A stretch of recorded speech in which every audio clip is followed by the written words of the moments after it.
Okay, so welcome. We are here to explain and discuss our basic Calculus 11 performance task. And for your performance task for this quarter in our subject, you will have to come up with a Calculus magazine. But wait, just relax. You will not be making the whole Calculus magazine.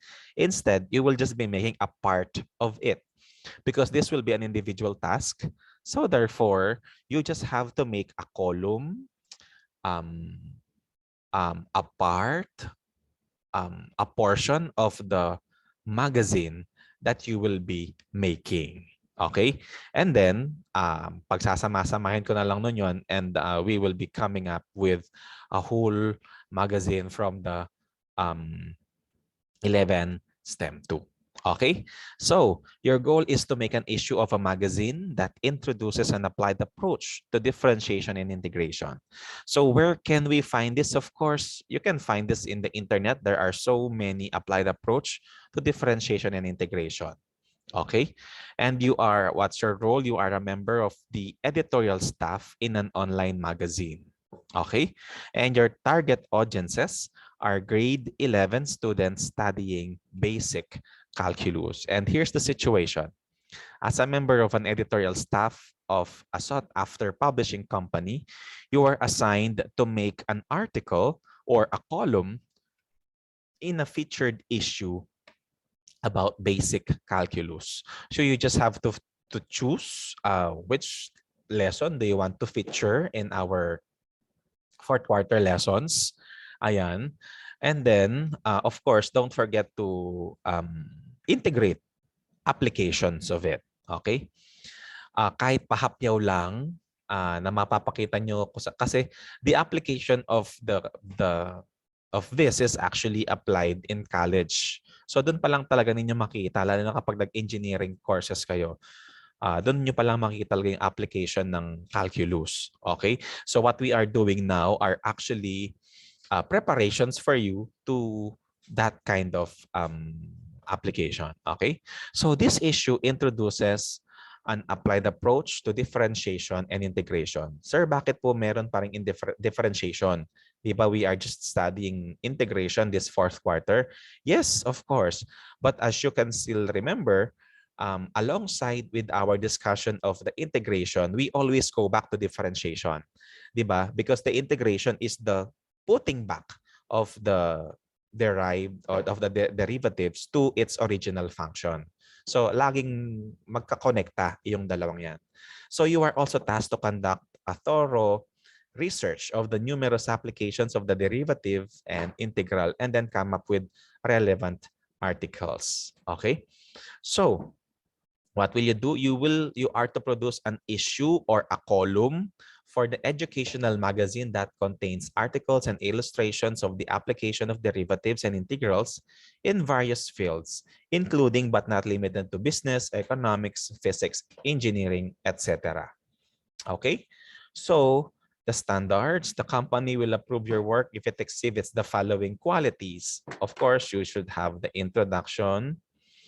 Of course, when you make an article, you have to introduce what you are presenting. Parang make it catchy, make your readers get be hooked of what you are presenting. Okay, so laging merong introduction. Originality, of course, creativity, organization, relevance, accuracy, and punctuality.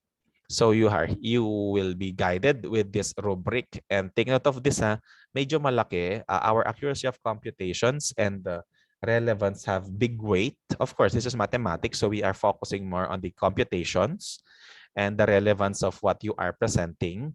And then creativity, organization, and the like are just a part of it. Okay? So, okay, there is a question. Sir, pwede rin po bang video? Yeah.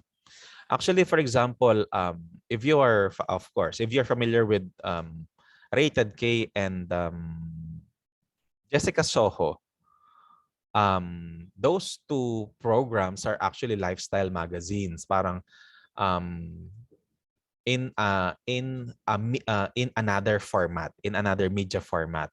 Okay, so if you want, you might as well present your output through a video. Para kang style ni Jessica Soho, kaya ni Rated K, ni Corina in presenting your performance task if you want. But that's not a requirement, ha. If you just want to go out of your box, then it's okay. No problem. Okay? Again, remember po, we're making a magazine, ha? Not infographics that is presented in an infographics format, ha? Hindi po. Kasi kung titingnan nyo, yung sa magazine yan, if you will be doing or if you will be designing it better if the size of your paper will be in a short bond paper size, the 8.5 by 11 inches short bond paper size of the paper. Okay, please take note of that. But of course, if you will be making a uh, video format siya, however, don't make it exceed over 2 minutes. Okay? Keep it short and simple kasi ano lang siya. Kumbaga, it's just a segment. It's just a video clip. It's just a part of the whole magazine. Okay? Thank you so much. Do you have other question or concern regarding your performance task? Kindly, if you have questions or concerns, please type your question in the chat box. Let me see.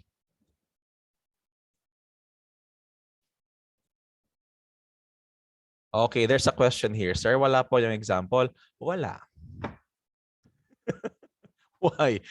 If you just notice, ever since we started in pre-calculus and basic calculus, I never presented an example for the performance task. I hope you noticed that. Why? Because I don't want you to be limited with what's being presented. Oftentimes, when a teacher presents an example to the learners for the performance task, they get limited with that. Okay, ito yung example. So dapat ganito yung style lang gagawin ko. I don't want you to box yourself with that mentality. So the reason why I'm not presenting any example, it's because I want you to exceed beyond your limitations. I want you to think creatively. I want you to go out of your box. I don't want your wings to be clipped. Okay? Kaya nga, I'm not presenting any example for any performance task because I want you to explore and be creative. Okay? Di ko po ma-visualize yung magazine. If you cannot visualize a magazine, you search a magazine. Oh yeah, you look for a magazine. You will see there. Of course, what's in a magazine? A magazine, of course, is actually every segment, no, or every article in the magazine is catchy.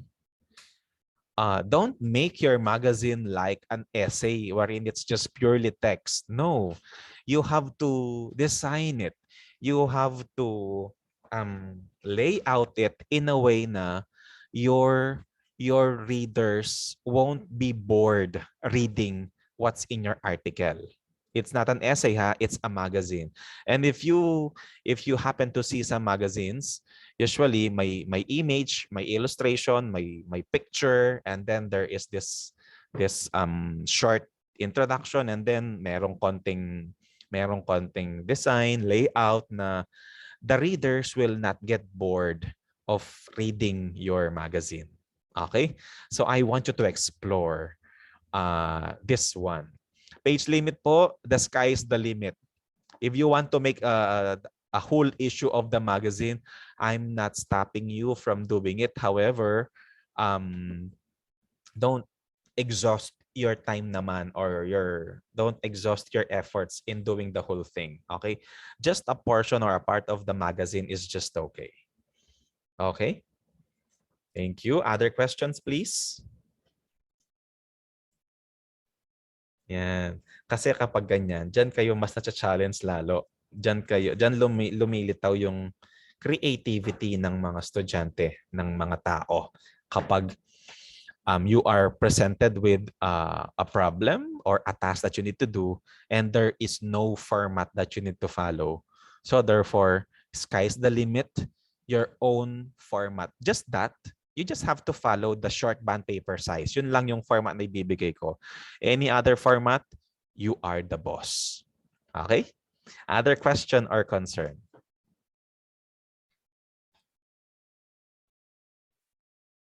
Kailan po ang deadline? Okay, of course, the deadline will be 7 days after, of course, since in advance ko lang yung klase natin, bukas pa lang talaga. So tomorrow, 7 days after tomorrow, excluding Sunday. So therefore, kina-Monday yan ng next week. Yun. Kasi Monday next week, hindi pa. Kina-Monday yan ng the week after next. Yun. Yun pa lang yung deadline ninyo. Okay? May 2 po. Let's check. If today is, yeah, May 2. May 2, correct. That's it. That is hindi po ba next week pa lang po start ng week? Ay, oo nga pala, joke lang. So it's not May 2. Oo nga pala, advanced presentation pala to, sorry. So therefore, May 9. May 7 po ang nasa ARA links. May 7 na lang. Gusto niyo May 7? Sabi niyo po. Yeah, it's May 9 na. Wala lang bawian. May 9. Okay. Okay na? Thank you so much. Okay, May 9. So you have longer time to do.